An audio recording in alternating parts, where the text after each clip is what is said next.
Кәмелетке толмағандарды бейімдеу орталығы бұл күні нағыз әсемдік салонына айналды.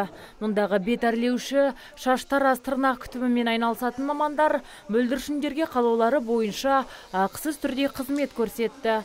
Акцияға сән салонының 15-ке жуық маманы қатысып, шеберліктерін ұсынды.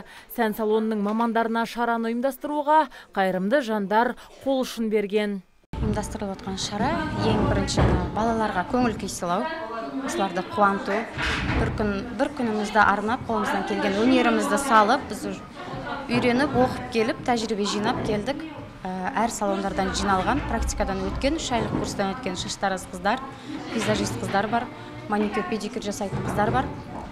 Осындағы 27 бала бар деп біліп келдік қой, естіп соларға өздеріне ұнаған шаш үлгісін қиып беріп, қыздар өздерін ханшайымдай сезінсін, ұлдар өзін ханзада сезінсін деп. 17 жастағы Асылмұрат Осипов бейімдеу орталығына 1 ай бұрын түскен. Айтуынша, бұл мекемеде қайырымдылық шара қатары жиі ұйымдастырылып тұрады. Жасөспірім кәсіби мамандардан танымал актер Джеки Чанның шаш үлгісін жасап беруді сұрап отыр. Әрине оларға біріншіден рахметімізді білдіреміз, көп рахмет.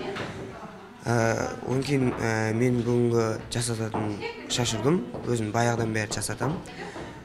Аты нақты есімде жоқ, бірақ яғни кино актерларына ұқсайды. Джеки Чанда неғана сызық түсірмейді, мен сызық түсіремін. Кәсіби шаштаразшылар жұмыспен қамту орталығында мемлекеттік бағдарлама аясында осы кәсіптің теориясын ақысыз түрде меңгерген. 3 ай бойы түрлі сән салонында қызмет еткен шеберлер 1 айдан соң бүлдіршіндерге көтеріңкі көңіл күй сыйлау үшін мекемеге қайта келмек ниетте.